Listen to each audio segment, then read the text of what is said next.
Olá pessoal, bem-vindos a mais uma aula sobre história brasileira, especificamente sobre história da cultura brasileira em Gilberto Freire.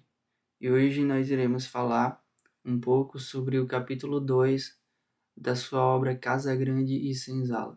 Se você não viu o primeiro vídeo sobre o primeiro capítulo, eu aconselho que você dê uma olhadinha nele, porque lá a gente faz uma introdução breve apresentando um pouco do autor. Então, se você puder, dá uma passadinha lá no primeiro vídeo e assiste. Depois você pode voltar para cá e continuar acompanhando a aula sobre o capítulo 2. É o capítulo indígena na formação da família brasileira.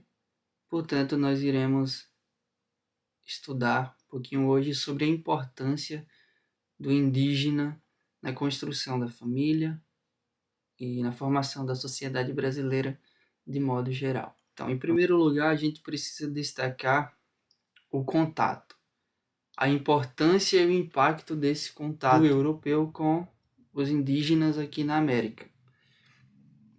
Com a intrusão europeia, desorganiza-se entre os indígenas da América a vida social e econômica. Desfaz-se o equilíbrio nas relações do homem com o meio físico. Isso é o que está no iniciozinho do capítulo 2 de Casa Grande e Senzala. Uma coisa é certa, e é inegável, que há um impacto muito grande na cultura e na forma como os indígenas viviam aqui na América. Não só na América do Sul, mas na América de modo geral. E o Gilberto Freire, ele procura mostrar que esse impacto dos portugueses não foi tão grande ou de uma forma tão brusca quanto foi dos espanhóis, quando eles tiveram contato, por exemplo, com os incas, com os astecas, com os maias. Por quê? Porque os ameríndios aqui, os que estavam aqui no Brasil, eles não eram tão desenvolvidos quanto os que estavam um pouquinho mais ao norte, como eu já citei, os astecas, os incas, os maias. Portanto, eles não tinham uma capacidade muito grande para se rebelar. Os outros, mais ao norte, já tinham uma civilização subdesenvolvida. Aqui não. Aqui eles ainda estavam bem naquela fase inicial de uma civilização. Então, os espanhóis chegaram massacrando, a gente pode dizer. Mas os portugueses não, principalmente porque os indígenas não ofereceram essa resistência. Além do mais, eles necessitavam dos indígenas, por exemplo, para plantar, para guerrear com eles, e principalmente da mulher, porque a mulher indígena foi fundamental para que os portugueses eles tivessem êxito aqui, como eu já apresentei no primeiro capítulo. Mas entre os indígenas das terras de pau de tinta, outras foram as condições de resistência ao europeu. Resistência não mineral, mas vegetal. Por sua vez, o invasor foi desde logo contemporizando com o elemento nativo, servindo-se do homem para as necessidades de trabalho e principalmente de guerra, de conquista dos sertões e desbravamento do mato virgem, da mulher para as de geração e de formação da família. Portanto, o que eu disse agora há pouco. Híbrida desde o início, a sociedade brasileira de todas da América a que se constituiu mais harmoniosamente quanto às relações de raça, dentro de um ambiente de quase reciprocidade cultural que resultou no máximo de aproveitamento dos valores e experiências dos povos atrasados pelo adiantado, no máximo de contemporização da cultura adventícia com a nativa, do conquistador com a do conquistado. Organizou-se uma sociedade cristã na superestrutura, com a mulher indígena recém-batizada por esposa e mãe de família, e servindo-se em sua economia e vida doméstica de muitas tradições, experiências e utensílios da gente autóctone. Portanto, ainda que tenha havido um contato entre europeus e nativos americanos que tenha sido violento, como de fato foi, a gente não pode negar também que houve uma certa troca entre essas duas culturas, tá? De modo que indígenas aderiram coisas que faziam parte da cultura europeia e os europeus também aderiram coisas que eram da cultura indígena. E o português a gente pode dizer que mais ainda, exatamente pelo fato de eles já terem um certo contato com outros povos, como de fato eles já tinham com os muçulmanos da África. Então eles eram mais abertos e mais dispostos a compartilhar do que era seu e receber do que era do outro. Muito auxiliou o índio ao bandeirante mameluco, os dois excedendo o português em mobilidade, atrevimento e ardor guerreiro. Sua capacidade de ação e de trabalho falhou, porém, no rame-rame tristonho da lavoura de cana, que só as reservas extraordinárias de alegria e de robustez animal do africano tolerariam tão bem. Compensou-se o índio, amigo ou escravo dos portugueses, da inutilidade do esforço estável e contínuo pela extrema bravura no heróico e militar. O índio, como ele costumava viver de um lugar para outro, sem a necessidade de cultivar uma terra de forma pesada, de uma forma muito intensa, ele não tinha capacidade física, vamos assim dizer, não tinha o costume, o seu físico não estava adaptado a esse esforço excessivo, constante. Por isso que o índio, na lavoura, ele não vai ter sucesso. E aí vai haver a necessidade de se trazer os negros da África. Já para a batalha, o índio era muito bom. Ele conhecia a mata, entre os detalhes, e ele era guerreiro, porque eles viviam em guerra. As tribos indígenas aqui no Brasil viviam em guerra, tá? A gente às vezes imagina que havia uma cultura indígena no Brasil, mas não. Haviam diversas culturas. Obviamente que semelhanças entre algumas existiam, mas existiam aspectos que eram diferentes. E elas viviam em guerra entre si, tá? Então o índio era acostumado a guerrear. E ele foi muito utilizado pelo português exatamente para cumprir esse papel de um guerreiro, de um militar. Tanto é que em muitos momentos eles vão ficar responsáveis por expulsar invasores, expulsar inimigos dos portugueses, inclusive. Então eles estavam em constante batalha aqui. Esse foi o principal papel do indígena junto aos portugueses, o de um herói militar, de um homem bravo, de um homem guerreiro. Não tanto o de um homem lavrador.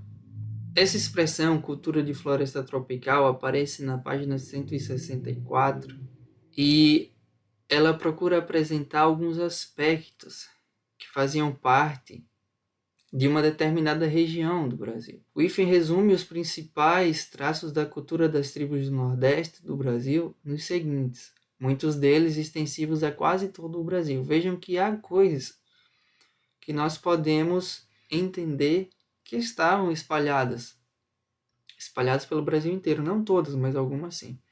Então, dentre esses traços de cultura, nós podemos destacar a caça, a pesca, a mandioca, o tabaco e a coca. E aqui, tabaco para se fazer bebida. Tá? Milho, inhame, jerimum, a pimenta, o mel de abelha, a coivara, curare, arco e flecha, lança, remos, canoa, o pilão para amassar, né?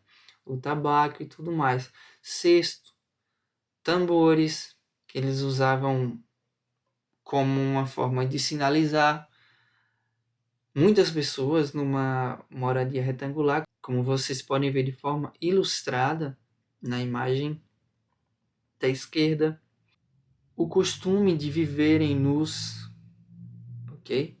Era a forma como eles viviam aqui. A pintura pelo corpo, dentre uma série de outros traços culturais. Muitos desses que nós podemos estender por todo o território do Brasil. Já quando nós pensamos em cultura do litoral atlântico, essa cultura que foi aquela com a qual os europeus tiveram o primeiro contato no Brasil, eles tinham algumas coisas um pouquinho diferentes, né? Então, por exemplo, o uso do cachimbo, objetos feitos com pedra, as ocas grandes, feitas de pau a pique. Um outro detalhe importante é que eles agora começaram a guardar em urnas os restos mortais. Só que havia um grupo, que eram os botocudos, né, os gebotocudos, que eles não eram tão desenvolvidos assim. E, pelo contrário, algumas dessas coisas eles não tinham. Né? Algumas dessas práticas eles não tinham, eles não desenvolviam. E tinha uma que era muito comum a eles, que era o canibalismo. Tá? Então, como está escrito na página 166, acentua-se na cultura do gebotocudo traços que, segundo Whistler, os aproximam dos patagônios, colocando-os em estágio inferior aos do tupi, entre outros o canibalismo. Uma coisa que é muito importante, o canibalismo é diferente de antropofagismo. O canibalismo é se alimentar de um outro ser humano. A antropofagia é você se alimentar de um outro ser humano, mas com o objetivo de adquirir as habilidades daquele outro ser. Muitos guerreiros eram presos e eles seriam mortos e seriam comidos. Isso para quê? Para que aquele que comia adquirisse as habilidades do guerreiro morto, tá? Então, esse é um detalhe importante, a gente conseguir diferenciar o que é canibalismo de antropofagia. Antropofagia ou antropofagismo era algo místico. Quanto aos animais domésticos, entre quaisquer dos dois grupos principais, o tupi e o gebotocudo, deve-se notar o jacamim, a cutia, a paca, o macaco. E aí, não são animais que servem de alimento. Não são animais que são usados, por exemplo, para auxiliar no trabalho. São animais que nós poderíamos dizer assim, numa linguagem mais atual, que fazem ou que faziam parte da família. Eles não eram utilizados para se alimentar, a não ser que você considerasse comida, por exemplo, o mel, que era produzido pelas abelhas. Teodoro Sampaio, falando sobre a habitação selvagem, declara: invadindo-a mesmo com a máxima familiaridade, desenvolvia-se todo um mundo de animais domesticados, a que chamavam Mibambá. O guará, a arara, canindé, o tucano, o iambu, os urus, o pato, o macaco, o coati, a irara, o veado, o gato, todos esses animais domesticados, lembrem mais uma vez que não para alimento, mas para fazer parte, para estar ali. Inclusive, muitos pássaros eram utilizados pelas crianças como bonecos, para brincarem, para se divertirem. Agora, passando a falar de outros aspectos, a poligamia. Quanto à monogamia, nunca foi geral nas áreas de cultura americana invadidas pelos portugueses. A poligamia tendo existido e existindo ainda entre tribos que se conservam intactas da influência moral europeia. E não só os chefes, como todos os fortes, os que podem manter família grande, casam-se com muitas mulheres. E aí vejam, se o homem tinha a capacidade, né, de sustentar mais mulheres, ele podia fazer isso, porque a poligamia era comum. Mas vejam que isso não era só da parte do homem. A mulher também poderia fazer isso. A mulher poderia ter mais de um homem. Inclusive, tem um detalhe: se a mulher não decidisse ou encontrasse um homem que ela achasse melhor que o primeiro, ela poderia largar simplesmente e viver com o outro. Havia vamos colocar essa liberdade. Eles não eram muito presos a isso. Então, se ela encontrava, ela poderia simplesmente abandonar o seu parceiro e viver com outro homem da mesma maneira. É muito diferente uma coisa que a gente acha completamente errada, mas fazia parte da cultura deles. E isso vai ser impactado com a chegada do europeu. Foram sexualidades exaltadas as dos dois povos que primeiro se encontraram nessa parte da América, o português e a mulher indígena. Contra a ideia geral de que a lubricidade maior comunicou ao brasileiro o africano, parece-nos que foi precisamente este, dos três elementos que se juntaram para formar o Brasil, o mais fracamente sexual e o mais libidinoso, o português. Muita gente pensa que a lubricidade, né, foi comunicada ao brasileiro pelo africano. No entanto, segundo Gilberto Freire, o africano era o mais fraco sexualmente. E por isso até que eles tinham muitas danças, porque como eles não tinham essa prontidão para o ato sexual, assim como os indígenas, mas os indígenas eram muito em função da guerra, de estar longe de casa por muito tempo, guerreando, entre outras coisas. O indígena também não tinha a mesma prontidão sexual que o português tinha. Já o africano, ele também, como tinha essa característica de não ser muito dado ao sexo, como era o português, o que se fazia? Se faziam danças, e as danças sensuais estimulavam o desejo sexual neles. Por isso que a dança, nesse sentido, é uma característica que deve ser levada muito em conta. Já nos explicou a palavra do padre Anchieta, porque entre os tupi não existia repugnância em unir-se sobrinha com o tio materno. O parentesco importante que restringia o intercurso entre os sexos, regulando por conseguinte a vida de família, era o traçado pelo lado do pai. Não é que faltasse ao ameríndio a noção de incesto e mesmo da consanguinidade. Esta era, entretanto, unilateral, ou seja, apenas por parte do pai, e ambas vagas e imprecisas. O incesto era comum, mas não era uma coisa... Para a gente isso é estranho, mas não era de forma banalizada. Porque para eles, o parentesco principal era da parte do pai. Portanto, se o homem quisesse se juntar com a filha da irmã dele, isso era possível. Isso era aceitável. Mas se fosse com a filha do irmão dele, isso não era possível, porque a consanguinidade, o parentesco principal era da parte do homem.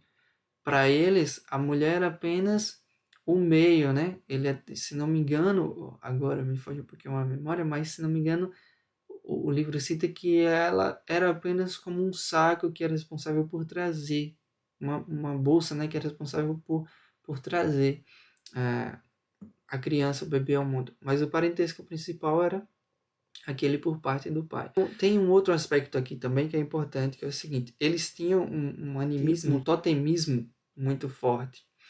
Então, se eles entendessem que determinadas pessoas do grupo eram protegidas por um mesmo animal ou por uma mesma planta, essas pessoas não poderiam se relacionar. Tá? Então havia incesto, mas não era banalizado como a gente pensa. Isso deve ser levado em conta. Mas imaginem vocês, os padres, chegando aqui e vendo essa situação.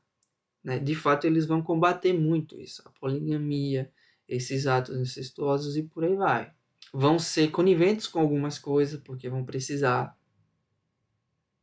Tá? Então, o Brasil é complexo. A gente precisa entender isso, que o Brasil é muito complexo.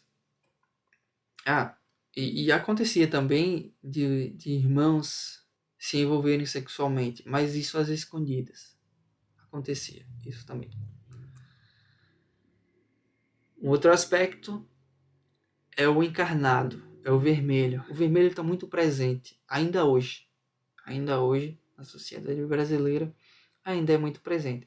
E eles se pintavam como uma forma, inclusive, de se proteger. Era uma forma profilática contra maus espíritos. Então, eles se pintavam de vermelho, eles se pintavam de preto.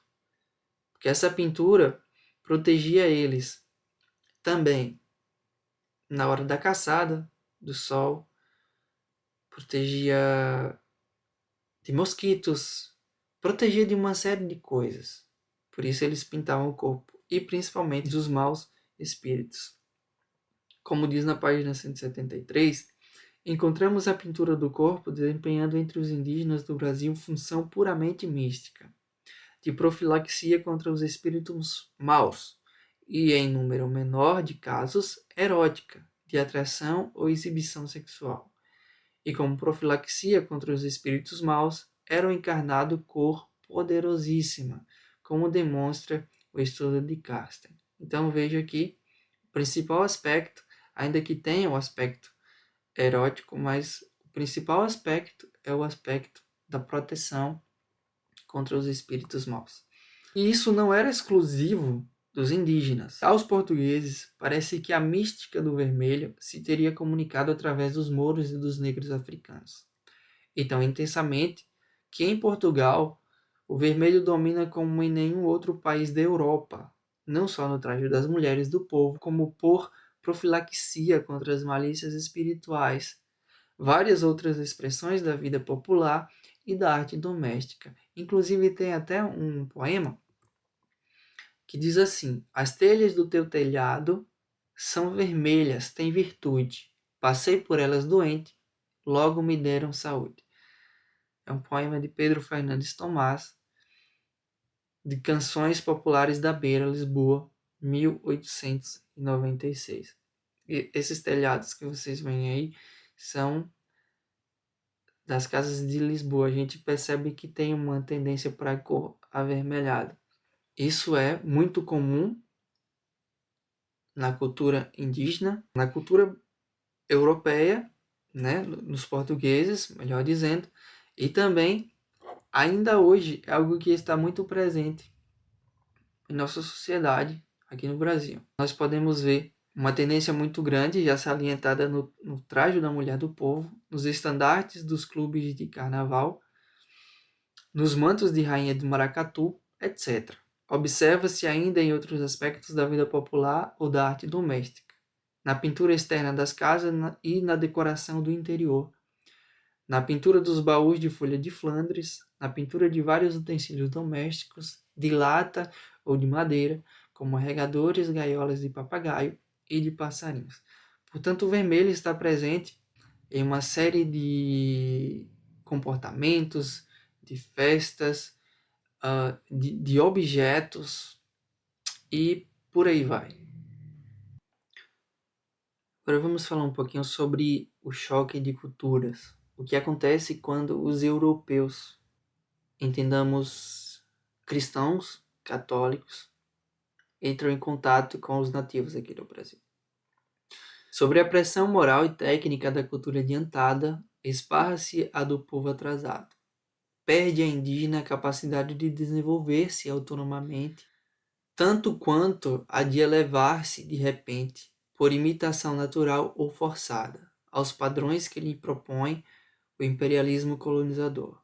Mesmo que se salvem formas ou acessórios de cultura, perde-se o que Pete Rivers considera o potencial, isto é, a capacidade da cultura, o seu elan, o seu ritmo. Coisas como eu falei, o incesto, poligamia, tudo isso é estranho para nós, para nossa cultura hoje.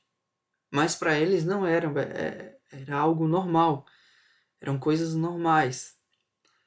Então, a gente julga como positivo ou negativo, isso nós fazemos. Mas não dá para negar que houve um impacto muito grande quando os europeus chegaram aqui. E muito da cultura deles se perdeu.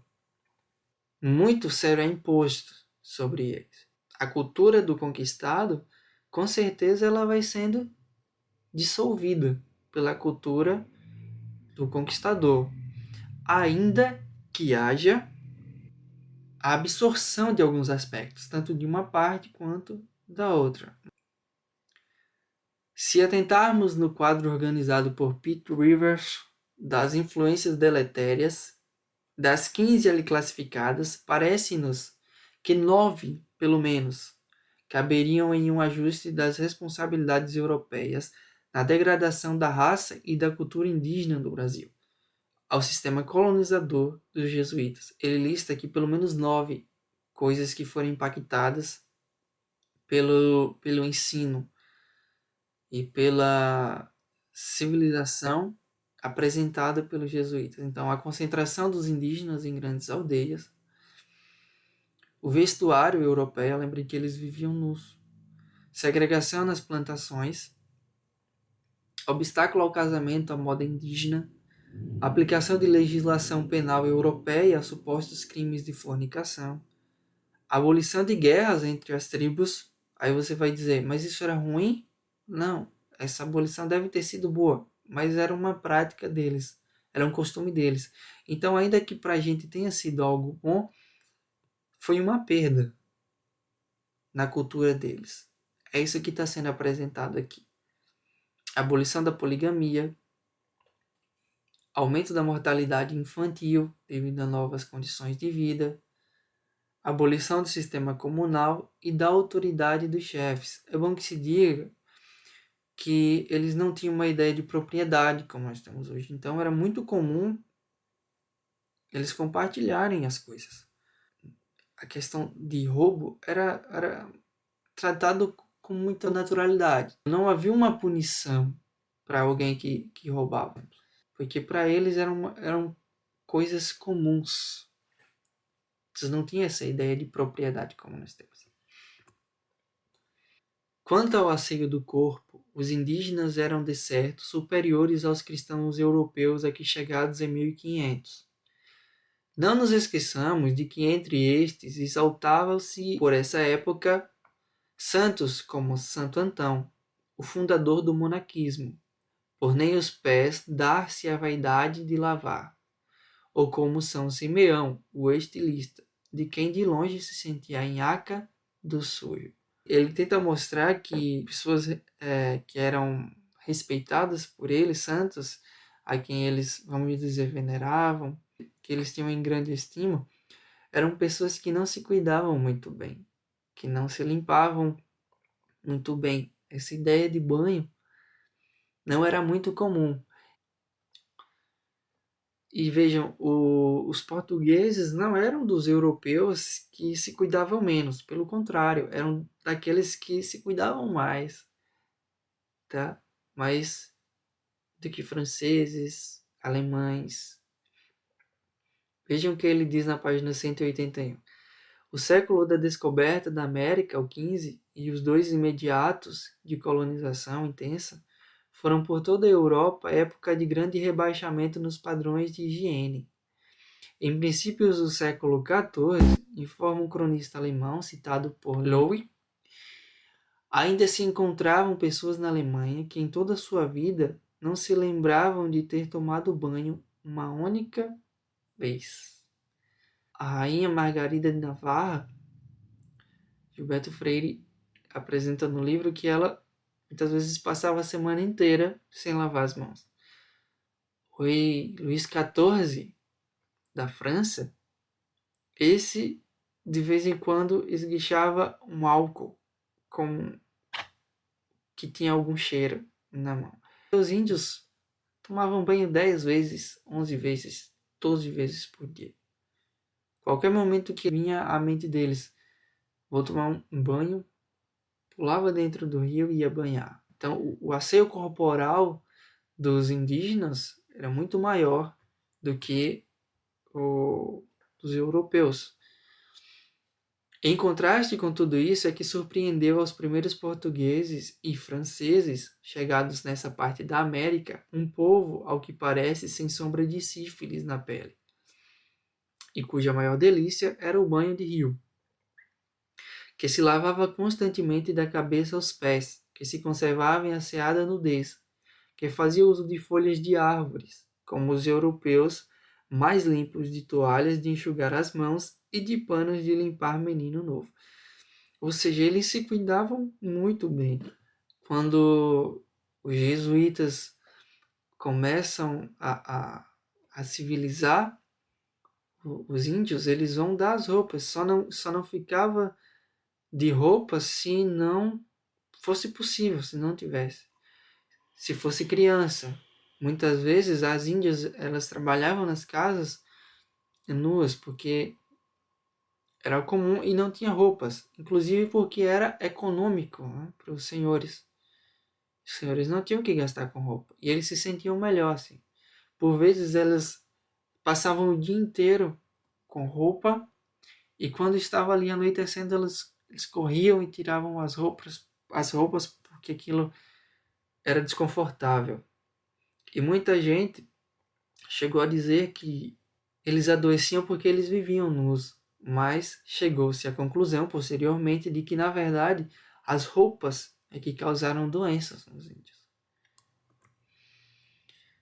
Falar um pouquinho sobre o papel da mulher agora. O cronista Gabriel Soares salienta como trabalho exclusivo das mulheres as redes de fio de algodão e as fitas como passamanes, e algumas mais largas, com que enastram os cabelos. As mulheres já de idade têm cuidado de fazerem a farinha de que se mantém e de trazerem a mandioca às costas para casa. E as que são muito velhas têm cuidado de fazerem vasilhas de barro à mão, como são os potes em que fazem os vinhos. Então a mulher ela fazia a rede, carregava a mandioca nas costas, ela fabricava vasos de barro, cestos. Elas faziam cestas de forma artesanal. Então, ela trabalhava, inclusive, quando estava grávida. Trabalhava muito. Era muito esforço. Quem plantava era elas. Se tinha que fazer, se tinha cultura de alguma coisa, como por exemplo do amendoim, elas que faziam. Então, basicamente, serviço doméstico, serviço de trazer planta, essas coisas. O homem caçava e guerreava e protegia a aldeia. Eram ainda as mulheres que plantavam o mantimento, que iam buscar a água à fonte, que preparavam a comida, que cuidavam dos meninos. Falando um pouquinho sobre a produção artística dos homens. A produção artística exclusiva principalmente dos homens resumia-se no fabrico de arcos e flechas, de instrumentos de música e certos adornos para o corpo. Na construção da oca era seu trabalho mais duro, seu esforço de levantar em volta da aldeia cerca de pau a pique. E obra dos homens era ainda as canoas feitas de um só pau. Essas canoas, aparentemente, elas eram feitas a partir de um tronco muito grosso e eles iam cavando nessa madeira de modo que apenas dessa madeira eles conseguiam fazer a canoa. Na ilustração vocês podem ver ali uma oca e a cerca dela, feita de pau a pique. Os adornos, instrumentos de sopro que eles utilizavam, além do arco e flecha.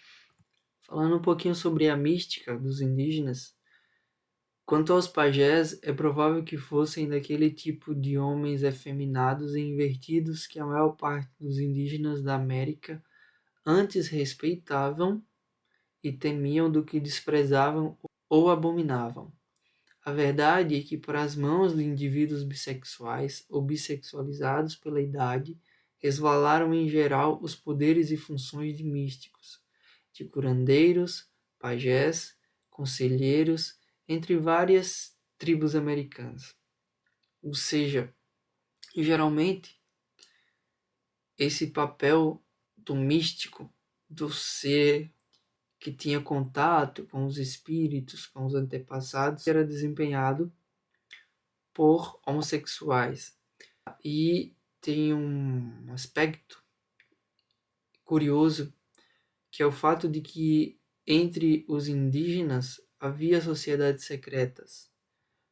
E dessas sociedades secretas faziam parte apenas os homens. As mulheres não tinham acesso, a não ser aquelas mulheres que, pela muita idade já, haviam sido dessexualizadas ou tinham adquirido tendências homossexuais também. E por isso essas mulheres mais velhas elas tinham acesso às sociedades secretas. E era muito comum nesses ambientes o intercurso sexual, seja entre jovens, entre homens mais velhos e meninos mais novos. Era muito comum a prática da pedaristia nesses ambientes. Isso muito em função do pensamento de que o homem era superior à mulher. Como eles compreendiam que havia talvez uma certa honra em se relacionar com o homem, eles, em muitos casos, nesses ambientes que eram chamados de baito, eles se relacionavam entre si, os homens, e eram com os homens que eles compartilhavam seus pensamentos, suas vontades, ao invés de compartilhar com uma mulher. Isso acontecia também entre os indígenas aqui no Brasil.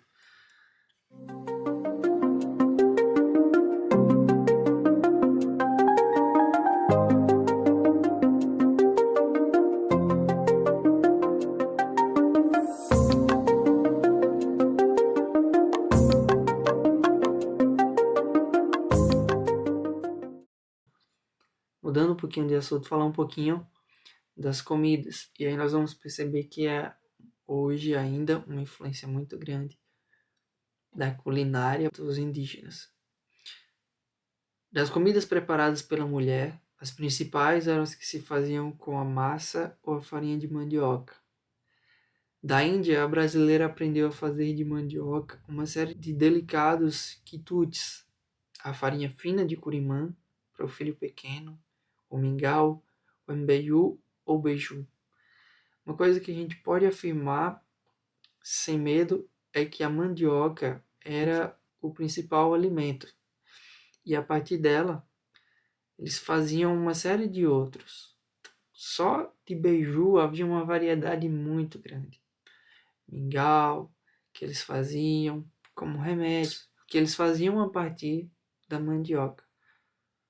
O milho também foi um alimento importantíssimo, tá? Então, se você come uma canjica hoje, se você come uma pamonha, se você come uma pipoca, esses são alimentos que foram criados pelos índios aqui no Brasil. Inclusive, bebidas a partir do milho. O peixe, um outro alimento que tinha uma variedade muito grande. Eles faziam uma variedade muito grande de alimentos a partir do peixe. Então, a moqueca, a areia de peixe, que eles, depois de tirar a espinha, eles esfarelavam o peixe inteirinho. E uma outra que eles chamavam de paçoca também. O moquém, todos os alimentos que eram feitos a partir do peixe. O moquém era o peixe que era assado na brasa. Então, se você tinha poderia ser outra carne também assada em brasa, era o que eles chamavam de moquém. Há uma série de outros alimentos de origem indígena. Pecold salienta ter sido o milho o único cereal encontrado pelos europeus no Brasil, e menciona os outros alimentos vegetais dos aborígenes de que logo se utilizaram os adventícios. Então, a mandioca, como já foi dito, a batata doce, o cará, os pinhões, o cacau, o mindubi, que é o amendoim. Então, de legumes verdes, a terra era escassa, e aos poucos que havia, os indígenas não davam importância. Tiveram outros, como o mamão também, o araçá e o caju, que faziam parte desse grupo de alimentos que foram apresentados aos europeus. Então, o caju, inclusive, era muito utilizado de manhã, quando eles iam iniciar o dia. Então, eles chupavam o caju, tomavam um banho no rio. Inclusive, eles diziam que fazia bem ao hálito, né? O caju. Além desses alimentos, remédios também. Eles faziam a partir de plantas. Dado a curar doentes por essa terapêutica híbrida, grosseira, mas às vezes de melhores resultados que a europeia e acadêmica, era Gabriel Soares. O seu roteiro veio cheio de receitas aprendidas com os índios. Na página 197, ele lista alguns desses remédios que eram produzidos pelos índios, que eles usavam para combater as doenças que eles tinham. Inclusive, Gilberto Freire deixa claro que se não fosse o atrito que houve entre os curandeiros indígenas com os padres que chegaram aqui, nessa questão eles poderiam ter trocado ideias, procurado conhecer melhor. Isso teria ajudado eles a lidarem com muitas enfermidades. Por exemplo, o carimã, que era feito a partir da mandioca, para meninos que têm lombriga ou para indivíduos tocados de peçonha. Um remédio que era feito a partir do milho, o milho cozido, para doentes de bulbas. O caju, o sumo do caju pela manhã, como eu disse, em jejum, para conservação do estômago e higiene da boca. A embaíba, para curar feridas e chagas velhas. A almêssega, emplastros de almêssega para soldar carne quebrada. Petume, para o mal do cesso e sorvido o seu fumo por um canudo de palha acesa na ponta, o precursor do cachimbo, ok? Então, são remédios que eles utilizavam para curar doenças, para sarar feridas, dentre outras coisas. Fala um pouquinho agora sobre a infância, porque a infância indígena muitas vezes é idealizada, né, de uma forma equivocada. Então vejam o que está escrito na página 198 de Casagrande Senzala. Estava longe o Culumim de ser o menino livre, imaginado por Jean-Jacques Rousseau, criado sem medo e superstições. Frank Clarence Spencer, a quem se deve um dos estudos mais interessantes sobre a pedagogia ameríndia, salienta que a vida primitiva, não só na América como em geral, nem é a doce e idílica que supuseram os europeus do século XVIII, nem a obstinada e taciturna descrita por escritores tardios, e sim um meio termo. Eles eram ou estavam em constante sujeição aos seus medos supersticiosos e ainda eles eram geralmente alegres e felizes. Então era um meio termo, nem era uma coisa extremada nem a outra, mas eles não estavam livres de superstições e medos que eram utilizados para controlar, fossem as mulheres, fossem os meninos, para que eles crescessem obedientes. Danças que eles faziam, que era exatamente com o intuito de provocar esse medo nas crianças.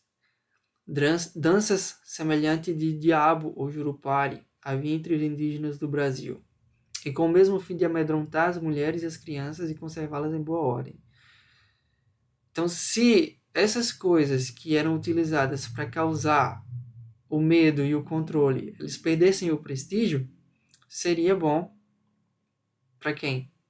Para os jesuítas, né? Então, desprestigiados o Jurupari, as máscaras e os maracás sagrados, estava destruído entre os índios um dos seus meios mais fortes de controle social, e vitorioso, até certo ponto, o cristianismo. Permanecera, entretanto, nos descendentes dos indígenas o resíduo de todo aquele seu animismo e totemismo, ainda que Com o tempo, os jesuítas eles fossem desconstruindo essas coisas, desmistificando, vamos assim dizer, não conseguiram de todo tirar isso do indígena. Isso permanece inclusive hoje. Muitas das lendas que os indígenas tinham, que eles contavam, que eram comuns inclusive em muitos outros lugares do mundo, mas com personagens diferentes, ainda permanecem hoje. O Jurupari passa a ser, com a chegada do indivíduo católico, aqui da mensagem cristã católica, algo associado ao diabo, né? Agora também tinham coisas bem curiosas. Vejam o que ele diz na página 200. O menino brasileiro do que tem medo não é tanto de nenhum bicho em particular, como do bicho em geral. Ou seja, o problema é o bicho. Existe um bicho solto por aí. Esse bicho é o perigoso. Não é um bicho específico, mas o bicho que está solto por aí. Um bicho que não se sabe bem qual seja. Espécie de síntese da ignorância do brasileiro, tanto da fauna como da flora do seu país. Um bicho místico, horroroso, indefinível. Talvez o carrapato. Ainda hoje se ninam os meninos do norte, ainda hoje lá nos tempos de Gilberto Freire. Durma, durma, meu filhinho. Lá no mato tem um bicho chamado carrapato. Era também o corpo pintado de urucu ou genipapo. Os beiços, o septo, que é essa partezinha do nariz que separa os dois buraquinhos do nariz, as orelhas perfuradas, botox fusos, penas enfiadas nesses orifícios, dentes de animais pendurados no pescoço, tudo para desfigurar, mutilar a criança com o fim de torná-la repulsiva aos espíritos maus, guardá-la do mal olhado e das más influências. Então eles danificavam o corpo, mutilavam o corpo da criança para quê? Afastar os espíritos maus que eram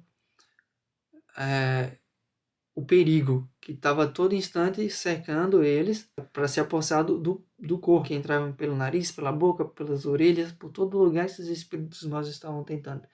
Então, se você danificava, se você desfigurava o corpo, era um meio profilático contra esses espíritos maus. Com tudo isso, a criança indígena ela convivia. A morte da criança passou a ser recebida com alegria, pelo menos sem horror.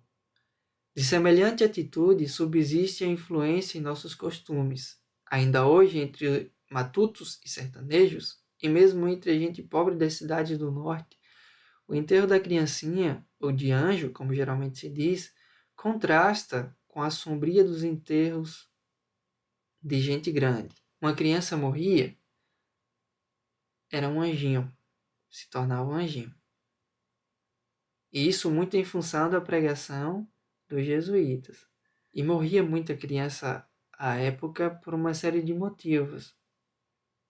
Inclusive, mais à frente eu vou comentar porque isso acontecia.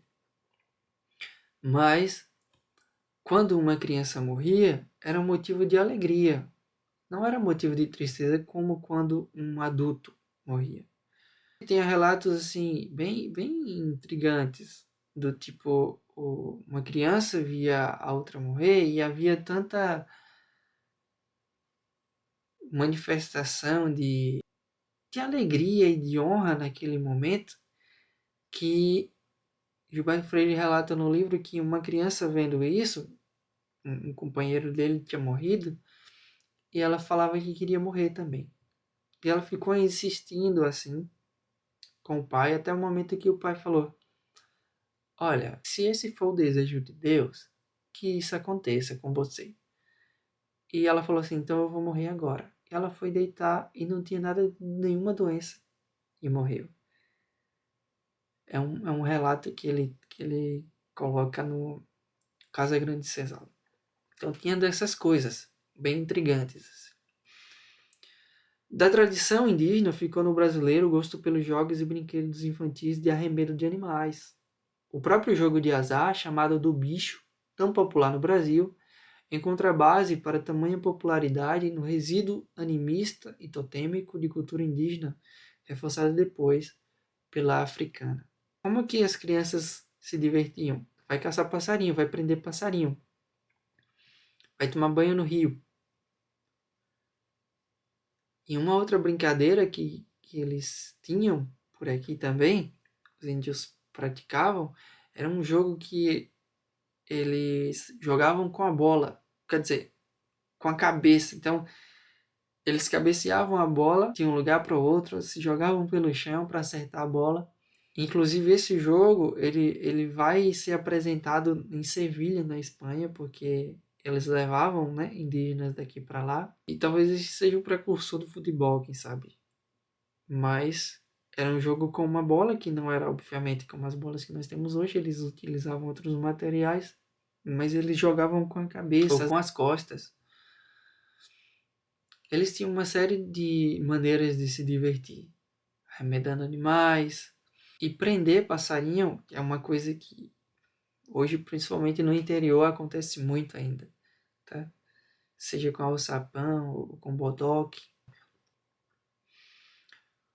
Agora, chegava um momento na puberdade que essas crianças precisavam passar por um ritual. E nesse ritual era muito comum o espancamento. Então eles espancavam mesmo, assim, sem dó, passavam a noite sendo espancados. Espancando para quê? Para se proteger contra os espíritos maus. Então, espancar a pessoa até tirar-lhe sangue, ou sarjá-la com dente agudo de animais, era para o primitivo um processo de purificação e desconjuração, aplicado com particular rigor ao menino ou à menina ao iniciar-se a puberdade. Porque já possuíssem o complexo da flagelação, fácil lhes foi adaptarem-se ao da penitência introduzido pelos missionários. Eles não eram punidos por roubar algo, por fazer uma coisa errada. Não se torcia a orelha de uma criança por ser sapeca. Mas nesse momento eles eram espancados, assim, de sangrarem mesmo, de muitas vezes não suportarem e morrerem. Para eles aceitarem a penitência e a flagelação dos missionários foi algo muito fácil, no qual desde os primeiros tempos se notabilizaram. Cardan registra o gosto com que os nativos cumpriam as penitências católicas. Então eles já tinham o hábito do sofrimento, né? De certa forma eles eram masoquistas, de certa forma. Falando um pouquinho sobre o cuidado que a mãe tinha agora. Larry ficou encantado com a higiene infantil e doméstica dos indígenas. Contrasta com a dos europeus e conclui pela superioridade do processo americano. O menino crescia livre de fraldas, coeiros e panos que lhe dificultassem os movimentos. Já crescia dozinho. Mas não implicava essa liberdade em descuido das mães. Por faltar coeiros e fraldas de pano aos bebês do Tupi, nem por isso cresciam eles sujos ou nojentos. Ao contrário, sua limpeza e asseio impressionaram o observador francês. Eles eram extremamente limpos e extremamente cuidados, os bebês, e as mães extremamente cuidadosas.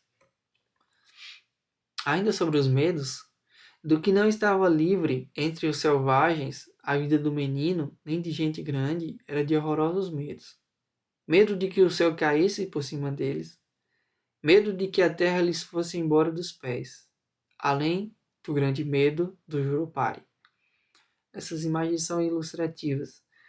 Aquele outro que eu mostrei alguns slides era talvez o principal medo, o principal demônio. Mas o Curupira era o travesso, é o que andava aprontando por aí, perturbando a vida dos índios. Que aqui como eu moro no sertão, aqui da Bahia, eu ouvi muito relato. Meus avós contavam, meus tios, de que as pessoas se perdiam nas matas e quem fazia isso era o Curupira, que a gente chamou de caipora por aqui. E o Ipupiara era um monstro que vivia na praia e ele pegava os homens e comia algumas partes do corpo do homem. Não comia todas, mas algumas partes ele comia e depois ele deixava lá jogado para os animais virem e devorarem o resto. Então era contra essas coisas que eles tentavam se blindar quando mutilavam o corpo, pintavam o seu corpo, dentre tantas outras coisas. Fala um pouquinho sobre os Tupinambá. Gabriel Soares encontrou nos mesmos Tupinambá uma condição muito boa para frades franciscanos. Qual era a condição? Possuírem tudo em comum. Poderia mencionar outro: a sua queda ou pendor para os ofícios manuais, a sua repugnância pelas muitas letras. O indígena brasileiro era precisamente o tipo de neófito ou catecúmeno que, uma vez fisgados pelos brilhos da catequese, não correspondia à ideologia jesuítica. O índio não tinha disposição para estudar, aprender a escrever, aprender a ler, aprender a contar. Eles não gostavam disso. Eles gostavam de fazer coisas. Se você tinha alguma coisa para ensinar eles de forma prática, eles estavam muito dispostos a isso. Então, quando eles foram tirados para serem colocados num colégio para aprender, isso foi terrível para eles. Isso tirava a alegria de viver deles. Por isso que alguns afirmam que o melhor missionário para ele talvez fosse o franciscano, porque o franciscano não tinha esse desejo por ensinar os catecúmenos a escreverem, a ler, a contar. Não? Eles faziam a prática, era o trabalho técnico, né? Gabriel Soares descreve os Tupinambá como tendo grande destino para saberem logo estes ofícios, isto é, os de carpinteiro de machados, serradores, oleiros, e para todos os ofícios de engenho de açúcar, e ainda para criarem as vacas. As mulheres, para criar galinhas, cozer e lavar, fazer obra de agulha, etc. Campeões da causa dos índios, deve-se em grande parte aos jesuítas não ter sido nunca o tratamento dos nativos da América pelos portugueses tão duro nem tão pernicioso como pelos protestantes ingleses. Ainda assim, os indígenas dessa parte do continente não foram tratados fraternal ou idilicamente pelos invasores. Os mesmos jesuítas extremando-se às vezes em métodos de catequese os mais cruéis. Da boca de um deles, e logo do mais piedoso e santo de todos, José de Anchieta, é que vamos recolher essas duras palavras: espada e vara de ferro, que é a melhor pregação. A gente não pode negar que, mesmo com essa diferença de tratamento que foi dispensado aos indígenas aqui no Brasil, dos indígenas que foram colonizados pelos espanhóis e pelos ingleses, a gente sabe que houve diferença sim, mas também houve muito sofrimento que foi imputado aos indígenas, né? Muito sofrimento também. Havia casos de não os jesuítas, mas havia casos de índios que eram colocados amarrados entre duas canoas que remavam em direções opostas até que o corpo dele fosse dividido. Havia uma série de outras torturas que aconteceram aqui. Mais uma vez, não como aconteceu um pouco mais ao norte, mas aqui também, infelizmente, aconteceu. Agora, um elemento importantíssimo para o jesuíta foi a criança indígena. Eles chamavam de Culumim. O Culumim foi muito importante para que o jesuíta alcançasse o êxito que eles alcançaram, né? O processo civilizador dos jesuítas consistiu principalmente nesta inversão, no filho educar o pai, no menino servir de exemplo ao homem, Na criança trazia o caminho do Senhor e dos europeus a gente grande. A posse do Columim significava a conservação, tanto quanto possível, da raça indígena, sem a preservação da sua cultura. Ou seja, você tinha o ser indígena aqui, mas a cultura dele já havia sido mudada. E, obviamente, a criança não era como o adulto, o pai ou a mãe, que já não tinha mais disposição para aprender. A criança mais facilmente aprendia. E era essa criança que ia para sua casa e ia cantar as musiquinhas que os jesuítas ensinavam, e dessa forma eles iam pregando, né? A gente pode dizer, para os seus pais. E isso teve uma importância enorme nessa expansão da mensagem do católico. No Brasil, o padre serviu-se principalmente do culumim para colher de sua boca o material com que formou a língua tupi-guarani, o instrumento mais poderoso de intercomunicação entre as duas culturas, a do invasor e a da raça conquistada. Não somente de intercomunicação moral, como comercial e material. Língua que seria, com toda sua artificialidade, uma das bases mais sólidas da unidade do Brasil. O jesuíta ele vai entender o que as crianças falavam e eles vão formar a língua tupi-guarani. Até nesse sentido, o Culumim, né, a criança indígena, foi muito importante. E é essa língua que vai se tornar a principal na comunicação, no comércio. E, inclusive, muitos dos nomes de cidades, de rios, de montanhas que a gente tem hoje no Brasil são de origem tupi-guarani. Por exemplo, o paraguaio, que significa rio no Vale dos Papagaios, Itapiroca, Serra Verde. Sabiá é o nome de uma ave. A cuia, que é um objeto doméstico muito comum no interior, é um nome de origem tupi-guarani. Quantas cidades que a gente conhece que tem origem tupi-guarani? Quantos rios? São muitos. No interior de São Paulo tem bastante. Então, não dá para negar que houve uma influência muito grande, e há ainda essa influência do tupi-guarani. Mais uma herança que nós temos dos indígenas. Nóbrega chegava a ser de opinião de que pela música conseguiria trazer ao Grêmio Católico tudo quanto fosse índio nu das florestas da América. E pelo impulso que deu à música tornou-se, diz Varhagen, quase um segundo Orfeu. Os columins acordavam de manhã cantando, bendizendo os nomes de Jesus e da Virgem Maria, dizendo-os de o coro, bendito e louvado seja o santíssimo nome de Jesus, respondendo-os do outro, e o da bem-aventurada Virgem Maria. Amém. E todos em latim de igreja, Gloria Patri, et Filio, et Spiritui Sancto. Amém. A música foi um meio de transmitir a mensagem cristã católica. E ainda é, a música ainda é um meio muito forte de se transmitir uma mensagem. No entanto, os jesuítas tiveram suas falhas também. Algum tempo depois, suas intenções vão começar a serem deturpadas.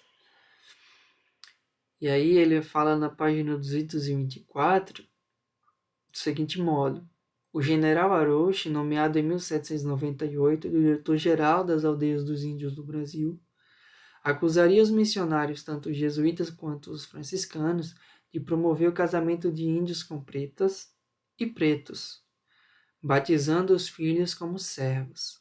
Os padres teriam se deixado escorregar para as delícias do escravagismo, ao mesmo tempo que para os prazeres do comércio, porque a busca já não era mais para converter, era para vender, era para comercializar os escravos.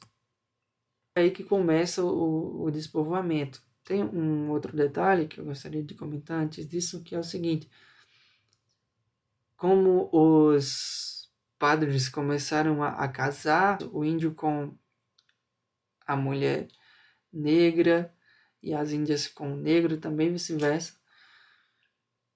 Isso acabou formando muita família, mas depois de algum tempo, elas começaram a serem desfeitas. Por quê? Porque os índios fugiam, não tinham como sustentar as famílias, não havia recurso para isso, e eles fugiam e eles deixavam a mulher, deixavam os filhos, iam embora. E com isso, muita criança, inclusive, morreu porque faltava alimento para elas. Esse foi um ponto também muito negativo, se encaixaria como um desvio dos jesuítas. Tentar intervir no social de uma forma bastante brusca, mas a economia não era capaz de suportar isso. E aí, como eu falei, começa o despovoamento. Né? Esse despovoamento, os processos de simples captura dos indígenas, e não já de segregação e de trabalho forçado ou excessivo nas fazendas e nas missões, precipitaram de maneira infernal. Eram processos que se faziam acompanhar de grande desperdício de gente, talvez maior que na captura e transporte de africanos, olha isso. Quando as expedições de captura eram bem-sucedidas, em forma de João Lúcio de Azevedo, chegava somente a metade. Imagine o que seria nas outras, nas que não davam certo. Quando eram bem-sucedidas, 50% chegava. Imagina as que não davam, as que não eram bem-sucedidas. Então o estrago foi grande nesse momento aqui. Enquanto o esforço exigido pelo colono do escravo índio foi o de abater árvores, transportar os touros aos navios, granjear mantimentos, caçar, pescar, defender os senhores contra os selvagens inimigos e corsários estrangeiros, guiar os exploradores através do mato virgem, o indígena foi dando conta do trabalho servil. Mas quando passou a ser o trabalho na lavoura, na cana-de-açúcar, eles não suportaram. Por quê? Porque o físico deles não estava pronto para isso. Como eu falei lá no início, eles viviam de um lugar para outro, eles não tinham a preocupação de cultivar de forma intensa a terra para se sustentarem. E a cana-de-açúcar, a lavoura de cana-de-açúcar exigia demais deles. Então eles não suportaram isso e foram morrendo aos poucos, foram adoecendo, doenças devastaram a população indígena, coisa de morrer milhares em pouco tempo. E isso causa crise econômica, porque você não tem mais quem faça o trabalho para você, os senhores não tinham mais quem fizesse o trabalho por eles, então falta pessoal para trabalhar, crise. Falta de alimento. Ok? E é aqui que começa o escasseamento do povo indígena. Né? Para a gente ir finalizando, entre culturas de interesses tão antagônicos, era natural que o contato se verificasse com desvantagem para ambas. Apenas um conjunto especialíssimo de circunstâncias impediu, no caso do Brasil, que europeus e indígenas se extremassem em inimigos de morte, antes se aproximassem como marido e mulher. Como mestre e discípulo, daí resultando uma degradação de cultura por processos mais sutis e em ritmo mais lento do que em outras partes do continente. A gente pode dizer que a mulher indígena foi muito importante para a família, para a formação da família brasileira. Porque os portugueses chegaram aqui, momentos não tinham mulheres, então eles se relacionavam tranquilamente, eles não tinham receio de se relacionar com as mulheres indígenas. E foi assim que as famílias foram sendo formadas, para que, inclusive, se tivesse pessoal para colonizar o território. Porque Portugal era um país pequeno, com pouca gente. Eles precisavam se relacionar com os nativos para eles terem pessoal e terem êxito. E foi isso que, de certo modo, abrandou, retardou a degradação da cultura indígena aqui no Brasil. Portanto, tudo o que foi visto demonstra que os indígenas tiveram grande participação e influência na formação da família e sociedade brasileiras.